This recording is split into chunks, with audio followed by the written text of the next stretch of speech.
Let us begin by enlivening our hearts and minds and our gathering with the remembrance of the Holy Prophet and his purified progeny. Sallu ala Muhammad wa ali Muhammad.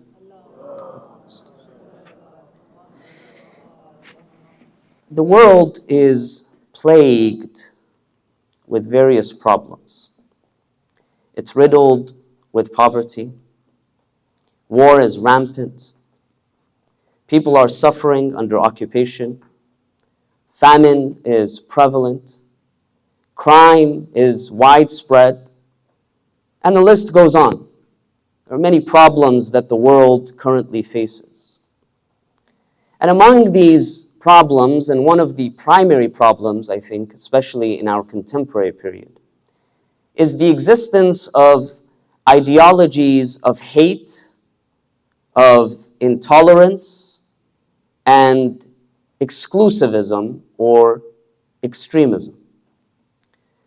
And we have to ask ourselves, why are so many people comfortable with hating those who do not dress like them, or those who do not speak their language, or do not look like them, or do not believe and practice like them? Surveys tell us that in the United States, and I'm sure here in Canada and elsewhere in Europe, you will find that there are hundreds, if not thousands, of groups that are committed or that are classified as hate groups. Thousands of groups that operate. And they operate on different levels. So why are so many people so comfortable with hating others, those who do not resemble them? Now, there could be many reasons why this is the case. But I think that one of the primary reasons that really strikes at the heart of the problem is that we have focused much of our efforts and our energy on what makes us different, and we have largely forgotten what makes us the same. And we have used these differences to affirm superiority and supremacy over others. It's not just that we have realized that we are different, but we have used these differences as an excuse to assume that we are somehow superior to those who are different than us. And it's important for us to recognize that these various ideologies of hate, racism, nationalism sometimes in its extreme iterations, xenophobia, even religious exclusivism or religious extremism, we find that these are also applicable to much of our Muslim community as well. In other words, as Muslims, we have not escaped the grip of intolerance and division. I remember that a few years ago, I was in Hajj, many years ago. And I was in Mecca, across from the Holy Mosque. I was standing in line to get some dinner. As I was waiting for my order, I was with some friends. There were a couple of men who were standing next to us, also waiting for their food to be prepared. So they overheard us speaking in English. So they turned to us and they asked us, they said, young man, where are you from? I was still young back then. Said, young man, where are you from? So he said, we're from the U.S. Said, are you, originally from the U.S.? I told him, well, if you mean my parents, my family, no, my family is originally from Iraq. But I grew up in the United States. I've lived there for my entire life. So he said, oh, Iraq, how wonderful. It's great. And then he said, it's so wonderful to see so many Arabs from all across come to Hajj and be here in Mecca together. So I looked at him and I said, yeah, it's a wonderful thing, but there are Muslims from all over the world here. There are Muslims from all the way from the eastern part of Asia, across the continent to the Middle East, to Africa, to Europe, all the way to North America, and then, to Australia. From everywhere, there's Muslims from every stripe and from every background. And he said, yes, that's right, but it's really nice to see all of the Arabs come together. What do you say to this? We find that in our communities, racism is prevalent. It is widespread. It's uncomfortable to talk about these things, but it's a reality. We find that many of our organizations, sometimes our mosques, our community centers, engage in ethnocentrism. What does that mean? That they cater to a particular ethnic group and they exclude others. And they may not do so explicitly. There's no sign on the door that says that only people from a particular ethnic background or nationality may enter into this facility. There's no sign like that. But through behaviors, through how the organizations are governed, from leadership all the way to participants and members, we find that sometimes our organizations are highly ethnocentric. We exclude others. When someone who looks different than us comes in, we look at them in a weird fashion. We're a bit skeptical. What is this person doing? Are they lost? We find that within our religious tradition also, there are divisions, and among our community members, there are divisions over the way that we believe in certain things or how we practice our faith. Even within our own community, even with the community of the followers of the Ahlul Bayt, peace be upon them, we find this all the time. People who decide that you can only be friends with, or you can only communicate or be acquainted with people who follow the same marja that you do, for instance. And thus we have groups. So-and-so is a follower of this scholar, and this person is a follower of that scholar. Now, the problem is, when this leads to what? Leads to division. That means that I can no longer acquaint with you. I have a problem with you because we don't follow the same jurist, for instance, as an example. And we find this behavior is prevalent in our communities, unfortunately. Now, differences certainly exist. There's no denying that as human beings we are different. The Quran reminds us in chapter 49, verse 13, Bismillah ar-Rahman ar-Rahim, Ya ayyuhan nas, inna khalaqnakum min dhakarin wa untha wa ja'alnakum shu'uban wa qaba'il. O humanity, O humankind, we have created you from a male and a female and made you into nations and tribes. Nations, tribes, communities. God reminds us in another verse, He says, وَمِنْ آيَاتِهِ خَلْقُ السَّمَاوَاتِ وَالْأَرْضِ وَاخْتِلَافُ أَلْسِنَتِكُمْ وَأَلْوَانِكُمْ. And among God's signs, ayah is a sign. Among God's signs, the existence of God, is that He has created the heavens and the earth and has given you, provided you, or created differences in your colors and your languages. This is a sign of God's might, that He has created us differently. So there's no denying difference. The problem, again, is when we take difference as an excuse to impose superiority and to cause division and to cause tension in our communities. And one of the great lessons that we learn from a personality such as Imam Ali alayhi salam is what I call his vision for humanity. When we come to Nahj al-Balagha, as we are discussing these nights, we find that the Imam, in one of his most prominent and famous letters that he wrote about 80 letters to various officials and figures around him, in one of his most prominent letters, which happens to be also the longest letter in Nahj al-Balagha, number 53. This is the letter that he writes to his companion and follower, Malik ibn al-Harith al-Nakha'i, known more popularly as Malik al-Ashtar. Who was Malik al-Ashtar?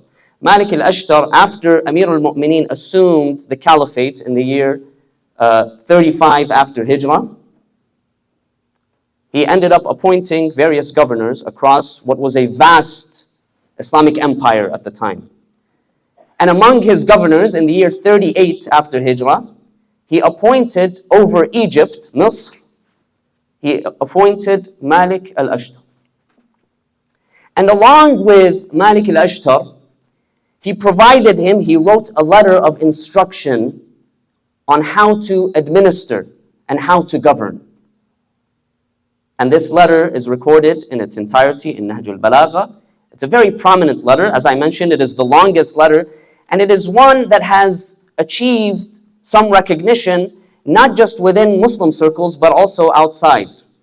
The former Secretary General of the United Nations, Kofi Annan, actually he cited this sermon or this letter in the 50th anniversary of the Universal Declaration for Human Rights back in 1993, I believe it was.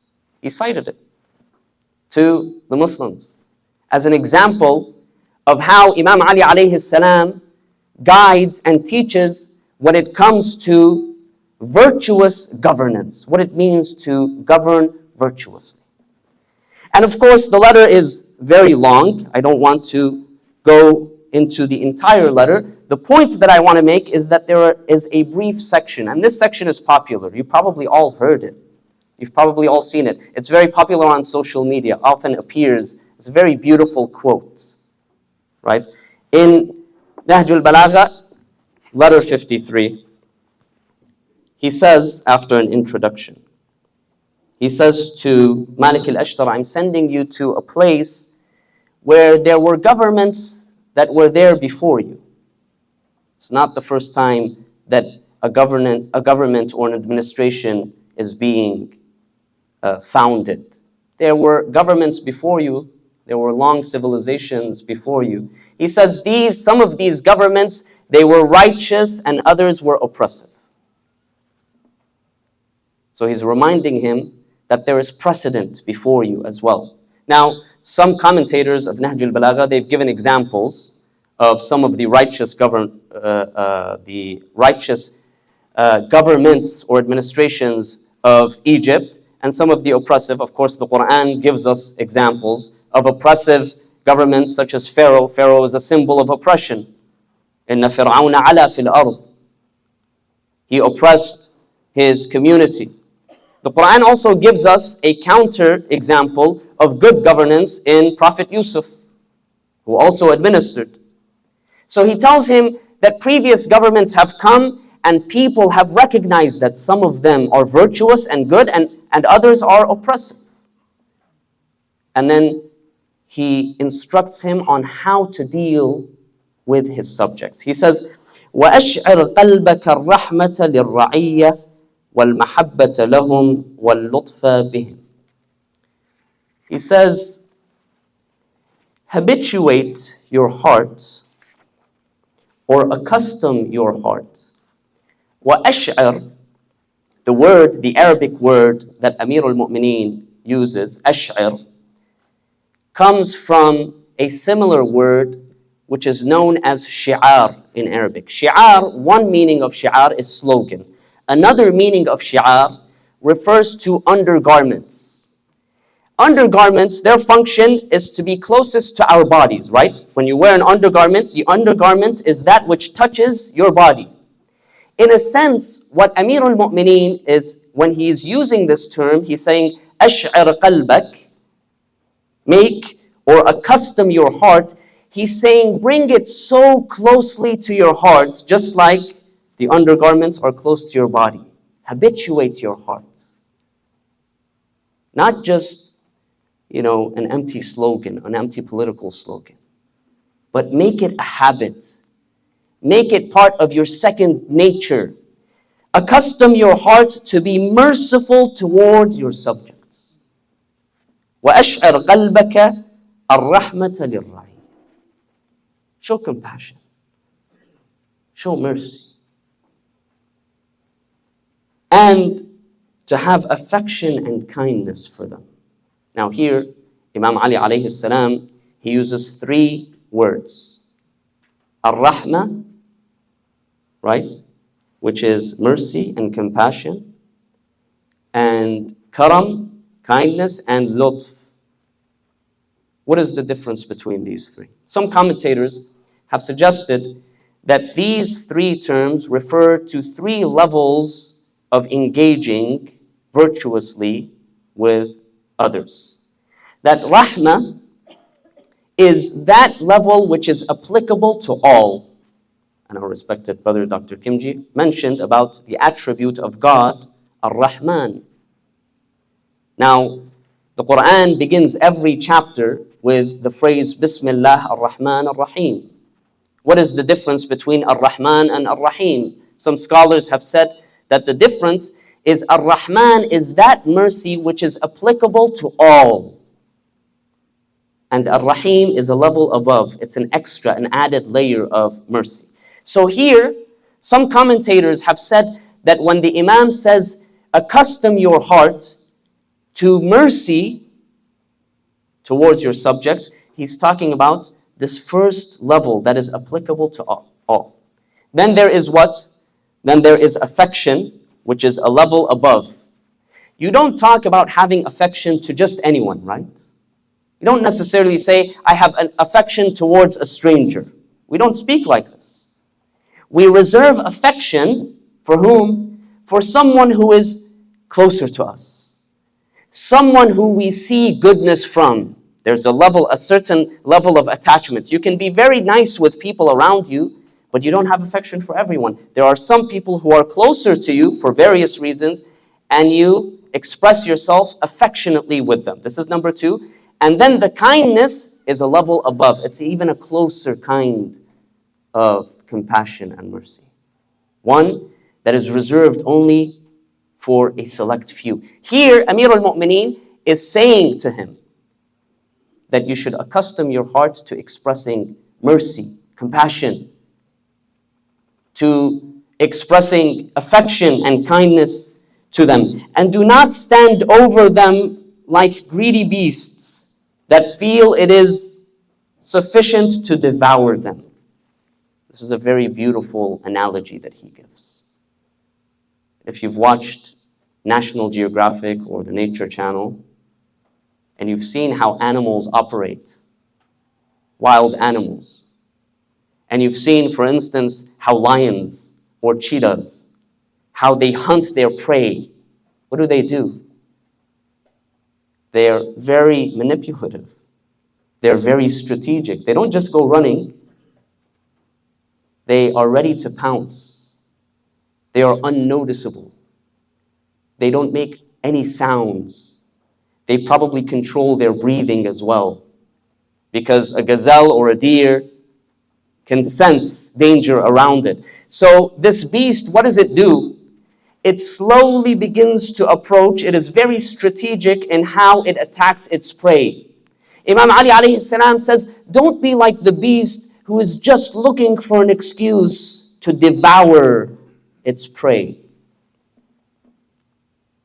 Rather, express kindness and mercy and compassion. And then he says the reason why. And this is the important part. He says, because they are فَإِنَّهُمْ صِنْفَانِ. They are 2 types of people. إِمَّا أَخٌ لَكَ فِي الدِّينِ وَإِمَّا نَظِيرٌ لَكَ فِي الْخَلْقِ. Because they are of 2 types or kinds. Either they are your brethren in religion, or they are your counterparts in creation. Either you will find that they share your religious beliefs and traditions. And the Quran says, إِنَّمَا الْمُؤْمِنُونَ إِخْوَةٌ. The believers are brothers and sisters. reminding us of the importance. How do you deal with brothers and sisters? Not when you're very young. When you're very young, you're always fighting, right? What happens when you gain maturity? Your brothers and sisters become the closest people to you. You confide in them. They're very close. The strength of the relationship of siblings is one that is very strong in most cases. So he says they are either your brothers and sisters in religion, or if they do not share your religious perspectives and beliefs and practices, they are your counterparts in creation. Your origin is the same origin. Again, as our respected brother Dr. Kimji mentioned, the Quran says, وَنَفَخْتُ فِيهِ مِنْ رُوحِي. God says, I blew into the human being from my spirit. The Quran says, وَلَقَدْ كَرَّمْنَا بَنِي آدَمَ. That God has honored the children of Adam, meaning humankind. And so here we find these beautiful instructions from Amir al-Mu'mineen to his governor in Egypt, Malik al-Ashtar. Now, there's an interesting point that I want to bring up, a historical point here. As I mentioned, Imam Ali appointed Malik al-Ashtar as governor of Egypt in the year 38 after Hijrah. So only a couple of decades after the death of the Prophet. And by this time, the Islamic Empire had expanded drastically. We know that under the reign of the first caliphs, especially the second caliph, Umar ibn al-Khattab, that is, the Muslims, they expanded vastly outside of Arabia to neighboring regions, right? And so during this time, this was only a couple of decades after the death of the Prophet, the Muslims, the Muslim population of places like Egypt were a minority. Muslims were a minority. The population of Egypt and Syria and Iraq and Iran and these neighboring regions was largely non-Muslim. How large? There's a seminal work by Professor Richard Bullitt, who used to be a professor at Columbia University. It's called Conversion to Islam in the Medieval Period. Very beautiful book. Great work that he produced.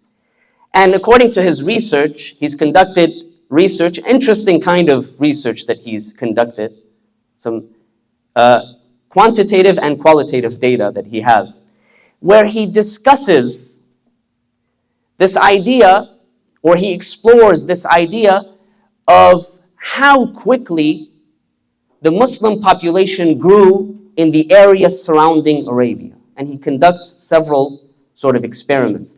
And he says that in the first century of Islam, the 7th century of the Common Era, that it is likely, very likely, that in these surrounding regions, including Egypt, the Muslim population was perhaps no more than maximum 5% of the population. And it was not until 250 years after that the Muslim population would arrive at least 50% of these populations. So 95% of the population in Egypt and in Iraq and Iran and Syria and these surrounding regions were non-Muslim.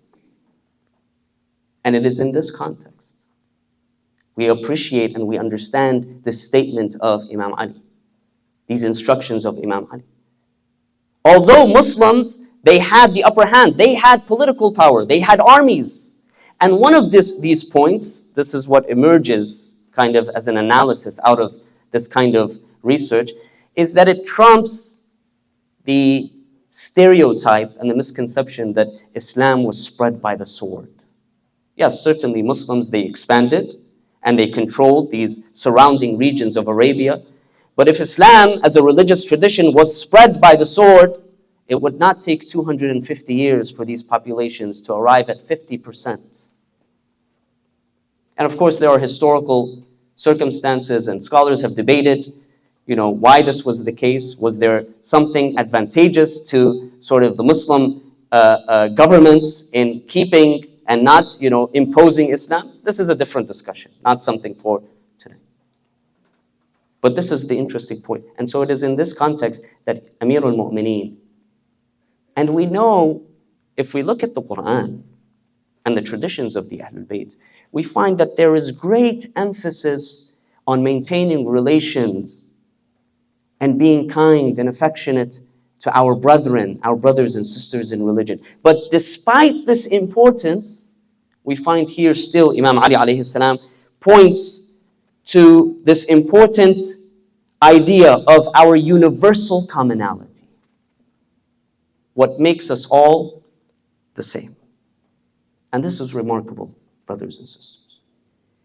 Here we find that Imam Ali is pointing us to look beyond, not to deny, but to look beyond the colors of our skin, beyond our beliefs, beyond our philosophies, beyond our political sentiments, beyond our practices, our cultures, our languages, and to find that common core, that which brings us together. The Holy Prophet Muhammad sallallahu alayhi wa alihi wa sallam, Allahumma salli ala Muhammad.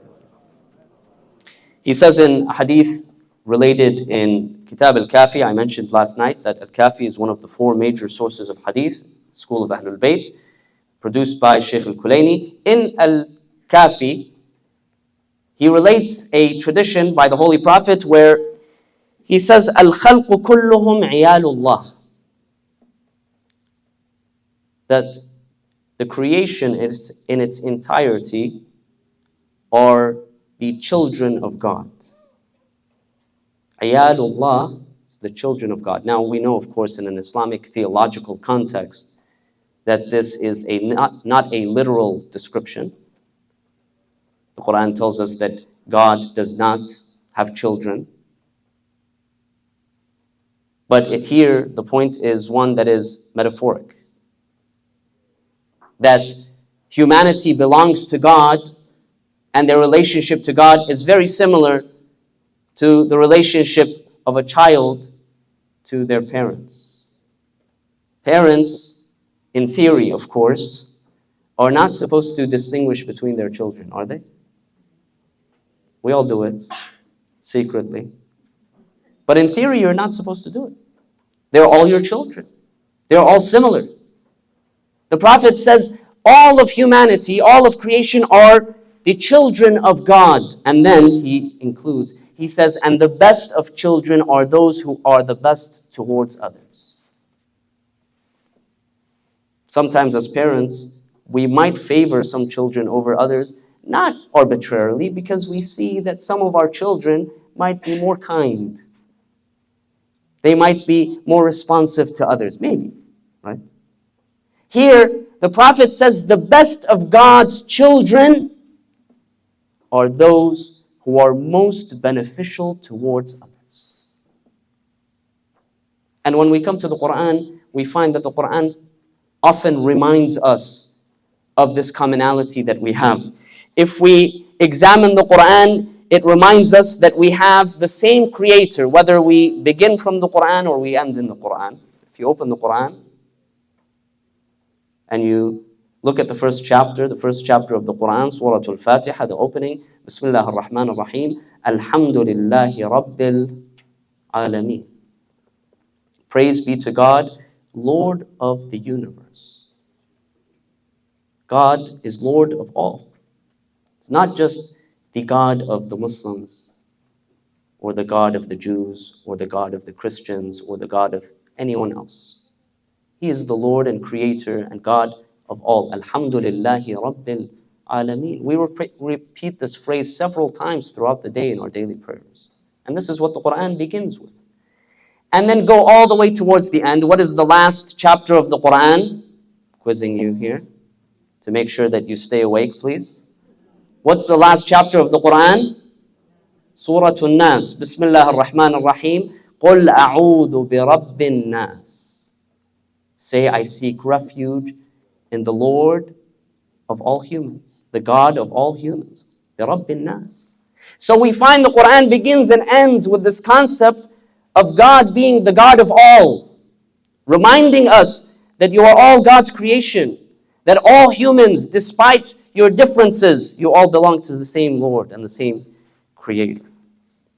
And so it's important for us, dear friends, to remember, if we want to live in a world, truly in a world where we can contribute to peaceful coexistence, to tolerance, we have to be able, again, not to deny our differences. There's no denying differences, but to move beyond. To think of what it is that we can do in order to come together, our commonalities, and how we can use our common humanity towards doing good. So what can we do? Very briefly, a few action items to keep in mind. Number one is that it starts with turning to God and asking God to help us have humility in our hearts. You know, dear friends, arrogance, we know, is one of the worst spiritual diseases. When God created Adam and he commanded the inhabitants of the heavens to prostrate before him, and they all did except Satan. The Quran gives us the story, various places. God asks Satan, he tells him, مَا مَنَعَكَ أَلَّا تَسْجُدَ إِذْ أَمَرْتُكَ. What stopped you from prostrating after I had commanded you to do so? And Satan's reply is simple. He said, أَنَا خَيْرٌ مِنْهُ خَلَقْتَنِي مِنْ نَارٍ وَخَلَقْتَهُ مِنْ طِينٍ. I am superior than he is. I am better than he is. You created me from fire. Satan was among the jinn. The jinn, according to our traditions, are created from fire. خَلَقْتَهُ مِنْ نَارٍ خَلَقْتَنِي مِنْ نَارٍ وَخَلَقْتَهُ مِنْ طِينٍ. You created me from fire and you created him from dust, from clay. Fire is better than clay.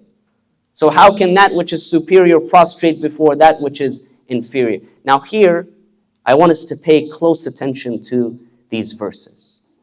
You see, when God commanded the inhabitants to prostrate before Adam, and they all did except Iblis, God here doesn't reprimand Satan for not obeying. He asks him, he says, why did you disobey? Give me a reason. And when Satan replies, he says, I am better than him, God says, then for this sentiment that you have, you will be expelled from the paradise. Because there is no place in paradise for arrogance. You know, sometimes you go to some institutions, restaurants or places, you find a sign that says, no shirt, no shoes, no service. Right? There's a sign on the door of heaven that says, if you have arrogance, you are barred from entering these gates. Arrogance is a spiritual disease. Now, many times, if we were to ask ourselves, am I arrogant? We'd probably say no. But sometimes, again, implicitly in the way that we act and we behave. And that starts from the heart. This is why we have to always train our hearts towards humility, towards suppressing any form of pride or arrogance. And it begins in our homes, dear brothers and sisters. If we want to expel intolerance, extremism, hatred, racism, xenophobia, all of these things, it starts in the home. And how we teach one another, and how we raise our children. We know as parents and grandparents that children learn much more effectively from what we do rather than what we say. Sometimes you tell your child something 20 times, right? And they don't listen.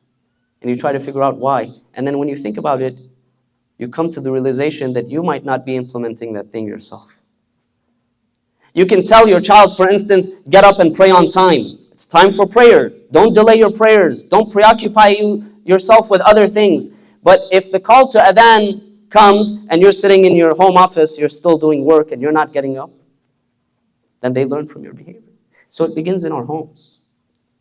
We have to eradicate forms of discrimination and racism on our dinner tables. I can't expect my children to respect others if I make the occasional racist comment.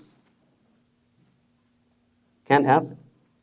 So number one is that we begin with humility of heart and within our homes. Number two, it is important for us to take the initiative to learn about one another from one another, not from others.